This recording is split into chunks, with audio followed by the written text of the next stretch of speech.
Esta sección es presentada por Grupo Argos, una multinacional de origen colombiano enfocada en infraestructura y materiales de construcción, propiedad de más de 40.000 accionistas. Grupo Argos, inversiones que transforman. Saludamos a esta hora al presidente de Guarumo, el doctor Víctor Muñoz. Doctor Víctor Muñoz, me encanta tenerlo esta mañana en el programa. ¿Qué tal? Muy buenos días. Luis Carlos, muy buenos días, muchas gracias por la invitación y es un placer para mí estar hoy aquí en la mañana. Muchísimas gracias por estar aquí en el programa. Doctor Víctor, bueno, estamos viendo las encuestas. Quiero preguntarle cuál es su conclusión. Yo me acabo de echar un rollazo sobre mi conclusión, pero usted es el experto. ¿Qué conclusión tiene de esta encuesta que sacan ustedes? La encuesta creo que muestra 3 puntos básicos. El primero es Iván Cepeda. Su techo se ha venido moviendo, digamos que se venía hablando que tenía techo del 30, techo del 33, pues ya vamos en el 37%, 37.5% en primera vuelta, y en gran medida esto se debe, en mi criterio, a que los otros 2 candidatos que tienen opción, pues las campañas han entrado más en una discusión entre ellos y han dejado un poco de lado a Iván Cepeda. Eso le deja un poco el camino libre, y lo segundo es que también ha aglutinado la izquierda en un candidato. Entonces digamos que eso le permite en este momento tener sus números muy cercanos a los que son los números de aprobación del presidente Petro. Ese es el caso de Iván Cepeda. En el caso del candidato Abelardo, pues lo primero es que mostró que de todas maneras está sólido pese a que baja unos puntos, y es no entró a consulta, y pese a no haber entrado a consulta marca por encima del 20%. Entonces eso también es un punto importante, donde ese 20%, si uno lo mira, pareciera ser un poco más de los votantes de derecha, y Paloma Valencia, que recogió lo que fue el resultado de la gran consulta. El hecho de haber ido a la consulta, recoge el 10% que tenía ella antes de entrar a la consulta, parte de lo que tenían, parte porque no todo, digamos parte de lo que tenían sus contrincantes, y se ve que va tomando más del centro. ¿Esto qué sucede? Pues se está pareciendo mucho a lo que fue el 2022. El 2022 fue Petro con el 40%, Rodolfo, si no estoy mal, estuvo en números del 26.8%, sí, y Federico estuvo en números del 23.9% más o menos. Entonces, esto se empieza a parecer mucho. Y la gran conclusión es, pues hay una centro derecha, porque hay un espacio grande de centro dividida, y hay una izquierda consolidada. Hoy el único que tiene el boleto pareciera asegurado a segunda vuelta es Iván Cepeda. Uy, eso es completamente cierto, y creo que coincido en todos los puntos. Doctor Víctor, ¿Cepeda puede ganar en primera vuelta? No lo veo con los números actuales, digamos sí, que esos 13 puntos de diferencia, y existiendo primero un grupo de candidatos adicionales donde está Sergio Fajardo y Claudia López, que entre ellos pueden sumar 5 o 6%, más 2-3 puntos adicionales de los otros candidatos, ya de por sí pues hacen que sea poco probable que él llegara al 51%. Y lo segundo es que los indecisos usualmente se distribuyen como una campana de Gauss, es decir, se distribuyen como los grandes números. Entonces, sí, si uno mira ese 11%, muy seguramente el 37% de ese 11% se va para donde Cepeda, y el restante se distribuye en los otros candidatos. Entonces, diría uno, podría estar rozando el 40% en primera vuelta, y el resto pues en los demás candidatos. Quisiera preguntarle también, ¿usted cree que estos números se van a mantener así, o los debates, lo que viene puede, lo que dicen los estadísticos, un estocástico que cambie radicalmente? ¿O esta es una tendencia donde vamos a ver que al final el que pase a segunda vuelta, o sea Abelardo o sea Paloma, va a ser por muy poquito? Yo ahí tengo como 2 posiciones. Una, estoy viendo muy pocos debates, viendo pocos debates no es, Cepeda no debate. Sí, no debate. Y Abelardo y Paloma seguramente empezarán a entrar en debates, porque para los dos es importante poder mostrar sus puntos de vista, pero si Cepeda no entra en los debates, esto se va a volver un poco aburrido, porque digamos que las propuestas de la centro derecha en términos generales se parecen y varias de ellas son antipetrismo. Entonces, tendrán que ser muy creativos, bien lo decía usted, para enamorar con propuestas la base, digamos, ese grupo de personas que todavía hoy no están votando. Sin embargo, para mí, todo va a depender del candidato que lo sepa hacer bien en la costa atlántica. Porque cuando uno empieza a mirar un poco las regiones, entonces en las regiones Cepeda está muy fuerte en la costa pacífica, Bogotá, que demostraron además en Cámara de Bogotá, el pacto histórico está muy fuerte, y tiene la costa atlántica hoy dominada. Recordemos que la costa atlántica es como la zona o la región del país que al final del día está con el ganador. Estuvo con Santos, estuvo con Duque, estuvo con Petro. Mientras los Santanderes, Antioquia y Eje Cafetero, usualmente está con la centro-derecha, Bogotá y Costa Pacífica con la centro-izquierda. Entonces, para mí, quien lo haga bien, en este caso Abelardo y Paloma, uno de ellos, quien lo haga bien, en especial en Atlántico y en Bolívar, podrá estar cogiendo esos puntos adicionales que le permita ir a segunda vuelta. Wow, esto que me acaba de decir me acaba de prender muchas luces. Es como si estuviéramos hablando que si estas fueran las elecciones de Estados Unidos, la costa es el swing state. Tal cual. Yo tengo un mapa que uso mucho en mis presentaciones por quién gana los departamentos. Obviamente las distancias, y acá no se comporta igual por el tema de los colegios electorales, pero cuando uno mira la fotografía es muy eficiente porque uno tiene la costa atlántica con Santos y uno mira que la parte donde ganó Óscar Iván Zuluaga fue básicamente los Santanderes, Antioquia y Eje Cafetero. Sí. En el caso de Iván Duque repite esa votación, pero logra en ese momento reducir mucho en Atlántico porque no logra ganar Atlántico, pero sí conquista Bolívar y conquista el resto de la costa. Y en el caso de Petro lo que hizo fue repetir su votación del 2018 cuando pierde, pero ahí hay la importancia inclusive de Benedetti, recuperó la costa. Entonces, pues sí, digamos que la costa atlántica tiene mucha importancia porque para ganar uno siendo centro derecha, sin una combinación incluyendo la costa, significa que gana Bogotá.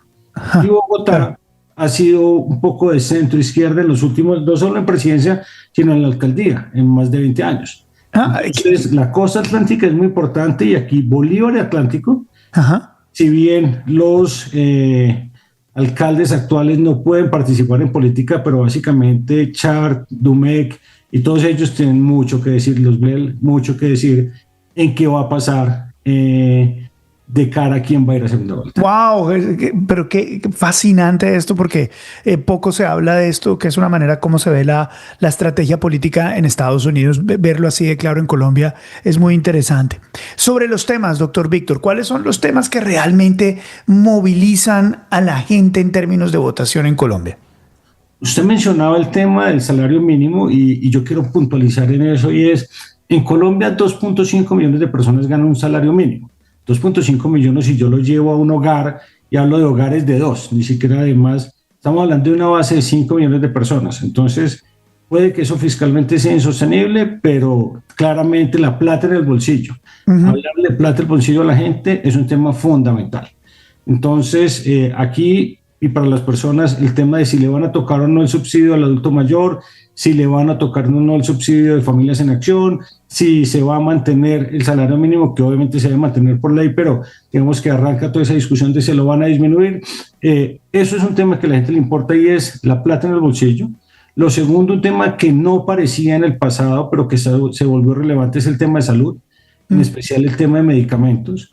Y el tercero es un tema de seguridad, pero no la seguridad del pasado, no la seguridad de moverse a las regiones, sino la seguridad urbana. Digamos, la gente sufre mucho el tema de atraco, el tema de, obviamente, los problemas de seguridad que se vienen viviendo en las ciudades, que curiosamente es algo en lo que poco pueden hacer los presidentes. Eso es un tema donde hacen mucho mal los alcaldes, pero es lo que la gente siente, y es que se tengan políticas fuertes y claras alrededor de esos tres temas, básicamente. ¿Y qué tan importantes son los temas sociales?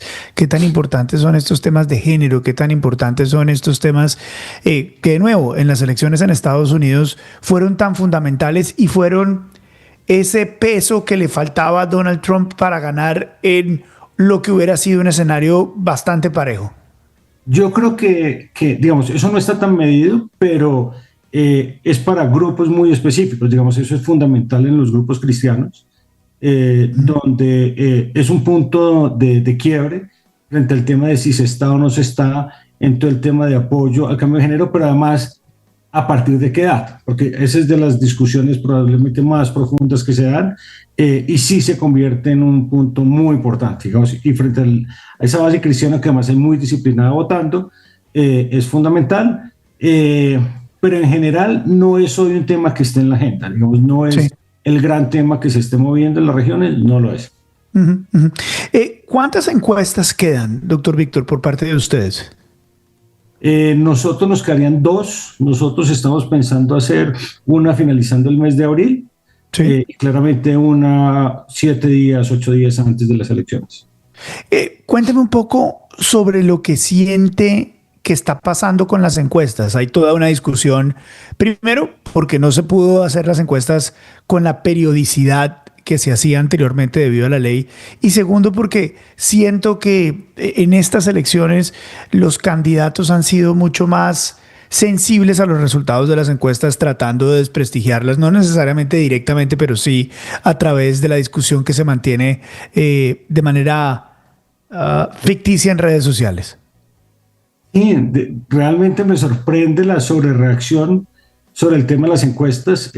Yo afortunadamente he tenido la posibilidad de hablar previo a la consulta con más de 10 candidatos y posterior a la consulta he hablado con un par de ellos y estrategas y siempre el mensaje es, esto es una fotografía, es decir, usted no se case ni siquiera con el número, si es 20, 19, 18, al final del día usted está viendo una tendencia que si efectivamente aparece un evento, que es un evento que está por fuera de lo normal, esto cambia. Por ejemplo, el tema efecto Oviedo, lo de Oviedo se veía que había subido. De hecho, en la última encuesta que nosotros publicamos, él estaba casi empatado con Vicky y con Juan Manuel Galán, pero nadie pudo medir el efecto de lo que fue el video y la discusión que se tuvo en la última semana y donde él creció de forma importante en redes. Entonces, al final del día, el mensaje siempre ha sido las encuestas les permite ver tendencias. No más allá de eso, ni predicen el futuro, ni eligen candidatos, ni permiten ver tendencias. Entonces, eso es como el primer mensaje. Y el segundo, frente a la ley, sí, definitivamente la ley cambió las condiciones, ha disminuido el volumen de encuestas, pero también el volumen de encuestadoras. No sé si en el pasado usted se acuerda que pueden haber 20 firmas publicando regional, claro. con datos relevantes de todas partes, porque muchas veces esos datos que provienen de esos segmentos regionales le dan a uno esa información extra cuando está haciendo una estrategia de campaña. Hoy eso no está.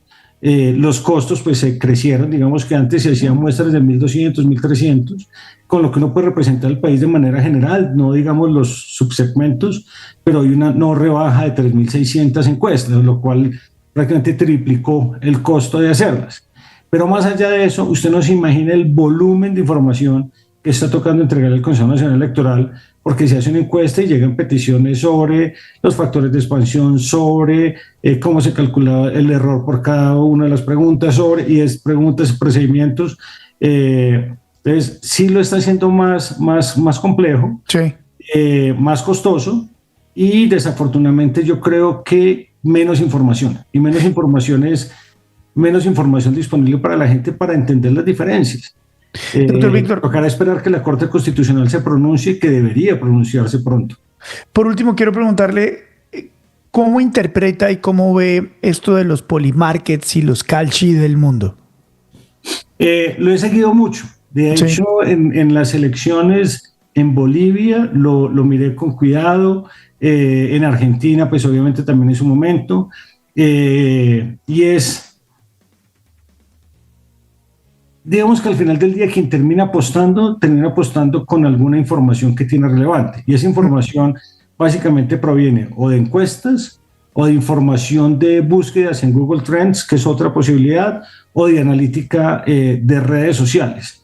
Mi posición es que al final del día eso también es un mecanismo que depende de la madurez del país y de la penetración que también se tiene un poco digital para que tenga más precisión o menos precisión. Claro. Yo siento que en esta zona del mundo todavía le falta afinamiento un poco, pero pues quien está jugando dinero es porque lo está haciendo con unos análisis y basado con una información que tiene.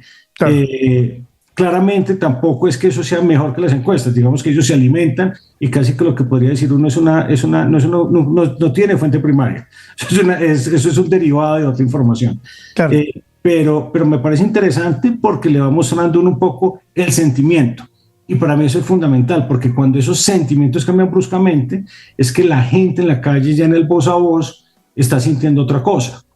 Y para esos cambios creo que son interesantes. Interesante. Qué buena conversación, doctor Víctor. Me alegra mucho verlo de nuevo y poder tenido esta interpretación de las encuestas que hacen ustedes. Le mando un abrazo, mil gracias. Muchas gracias, Luis Carlos, y un abrazo a todos que nos ven por redes sociales. Gracias, muy amable. El doctor Víctor Muñoz, el presidente de Guarumo, acá en Vélez por la Mañana. Lo que pasa, lo que importa, lo que otros no cuentan. Esta sección es presentada por Grupo Argos, una compañía que está acelerando su crecimiento con una nueva plataforma de agregados del Caribe hacia Estados Unidos, la expansión en energía solar, vías y aeropuertos. Grupo Argos, inversiones que transforman.